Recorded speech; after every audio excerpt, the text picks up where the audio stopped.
Alem to'lg'an qiziqchilikqa, ömrimiz to'lg'an tirikchilikka, ko'nglimiz to'lg'an usul naqsha xushtorlikqa, nafsimiz to'lg'an xumarlikqa, ko'zimiz to'lg'an to'ymug'irlikqa. Amdi aytqina do'stim, mushuning uchun keldikmi biz bu alamga? Haqiqat, keldik bu dunyoga kiyimsiz, ketimiz bu dunyodan o'rilib bir qor oxiratga. Shu vaqtda nadi qoldi jiqqan dunyoring, nadi qoldi billa yurgan do'stlaring. Oylan do'stim, oylan.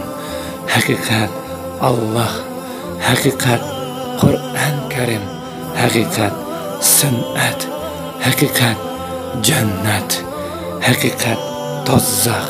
Biz inson demakchi untig'aq. Kechirim so'rayli Allohdan. Allah gunohlarni kechirguchi.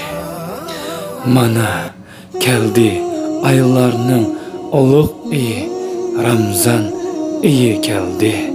Bu ayda shaytonlarni bog'lab, tozaq eshigini yepib, jannat eshiklari ochiq bo'ladigan ay. Mushundaq ulug' ayni qarshi olg'in, xush puroq bilan, dastarxon yeb, iftor bilan, pakkiz kiyinib, chiroyli kulkang bilan, iftor qilib, urug' tuqqanlar bilan, mayram purug'ini ko'rsatgin, o'ynab bolalaring bilan, tunlaringni o'tkazgin, duolar bilan, kechirim so'rash, tozaqdan saqlash, jannatni umid qilish niyating bilan. Biz insonlar tozaqdan qo'rqib, jannatni umid qilishimiz kerak. Ya Allohim, kechir bizni, bilib bilmay qilgan gunohlarimizni.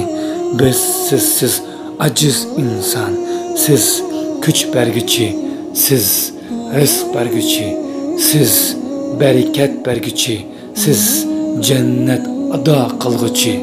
Kechir bizni ey Allah.